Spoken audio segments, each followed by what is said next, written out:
उद्धव ठाकरे, तुझे क्या लगता है कि तूने फिल्म माफिया के साथ मिलके मेरा घर तोड़ के मुझसे बहुत बड़ा बदला लिया है?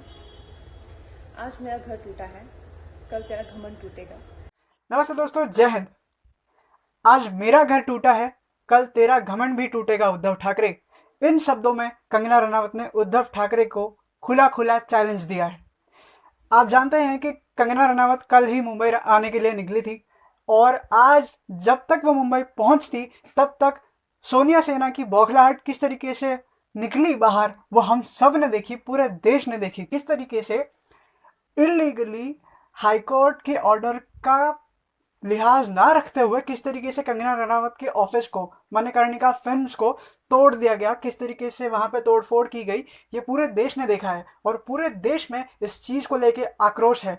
हाँ, कुछ लोग और कुछ तबके छोड़ के ये आक्रोश है, लेकिन आक्रोश है जरूर। और ये जो आक्रोश है वो बहुत भारी पड़ने वाला है महाराष्ट्र की जो महा आघाड़ी की गवर्नमेंट है, उस गवर्नमेंट को, जो दिल्ली सोनिया सेना वाली गवर्नमेंट है, उस गवर्नमेंट को।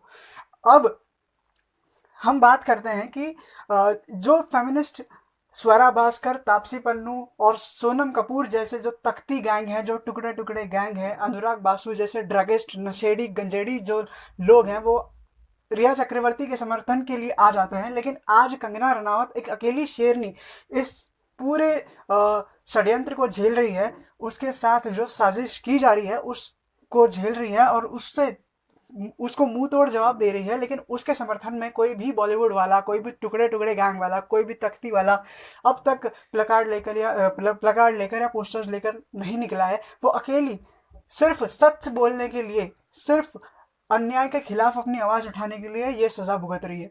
बीएमसी वाले कह रहे हैं कि इलीगल कंस्ट्रक्शन था उसके ऑफिस में कहीं कहीं, इसलिए वो जो है तोड़ दिया गया। और कुछ लोग तो ये कह रहे हैं टीवी डिबेट्स में आके कि 2018 से कंगना रनावत को जो है नोटिस भेजी जा रही थी, तो अपनी गलतियां छुपाने के लिए ये किसी भी चीज का सहारा ले रहे हैं। अब हाईकोर्ट ने जो है स्टे ला दिया है, जो बीएमसी तोड़ताड़ कर रही थी कंगना रनावत की ऑफिस को, तो उसको अभी स्टे लाया गया है हाईकोर्ट द्वारा।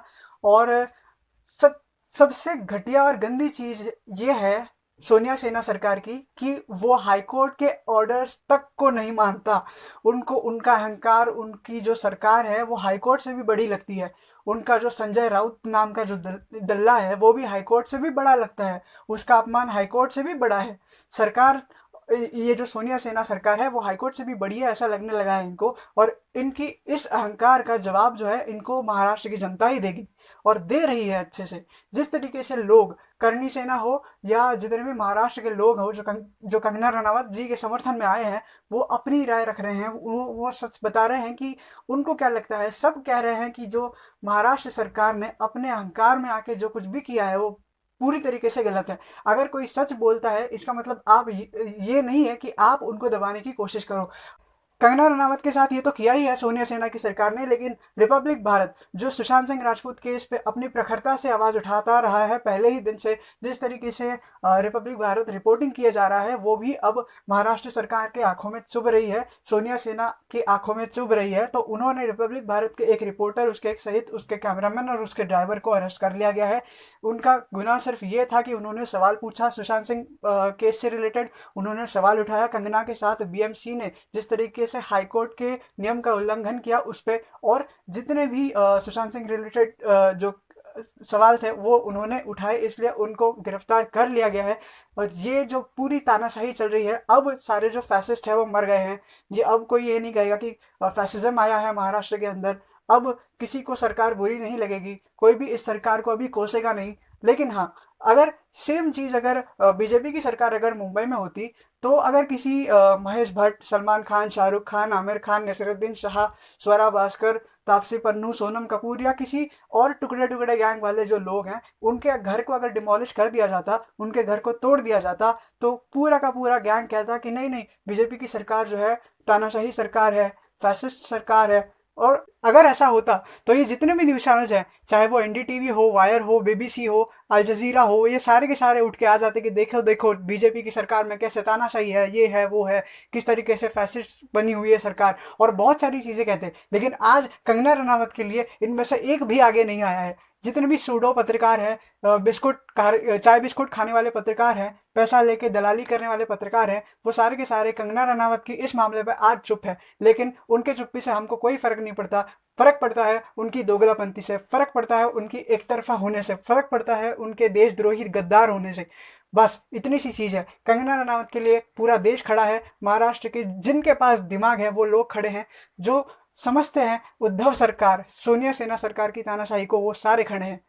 जाते जाते मैं एक चीज जरूर कहना चाहूंगा कि बीएमसी ने और सोनिया सेना की दिल्ली सरकार ने ये जो बुलडोजर चलाया है, वो कंगना रनावत की ऑफिस है, उनके घर पे नहीं, बल्कि हम जो सारे भारत देश के जो लोग हैं जो कंगना रनावत का खुले तौर पे समर्थन करते हैं, उनके दिलों पे बुलडोजर चलाया है। और इसकी जो कीमत है वो महाराष्ट्र सरकार को चुकानी पड़ेगी। हम जो जनता है महाराष्ट्र की, जो जनता है इस भारत देश की, वो सोनिया सेना को सबक जरूर सिखाएगी। अगर आपको यह वीडियो पसंद आती है तो प्लीज़ इस वीडियो को लाइक, कमेंट और शेयर ज़रूर कीजिए। जाते जाते कंगना रनावत का मैं एक वीडियो जो आज ही उन्होंने डाला है ट्विटर पे, मैं आप सबके साथ शेयर करना चाहता हूँ।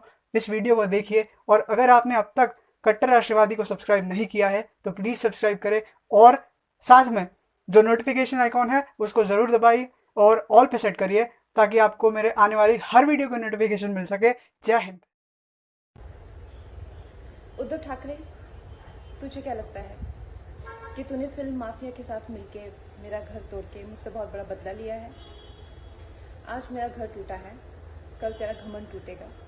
ये वक्त का पहिया है, याद रखना, हमेशा एक जैसा नहीं रहता।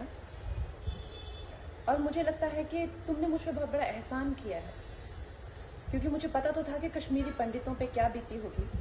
आज मैंने महसूस किया है, और आज मैं इस देश को वचन देती हूँ कि मैं सिर्फ अयोध्या पे ही नहीं, कश्मीर पे भी एक फिल्म बनाऊंगी,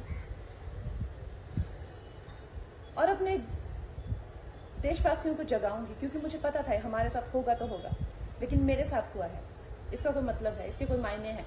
और उद्धव ठाकरे, ये जो क्रूरता और ये जो आतंक है, अच्छा हुआ ये मेरे साथ हुआ, क्योंकि इसके कुछ मायने हैं। जय हिंद, जय महाराष्ट्र।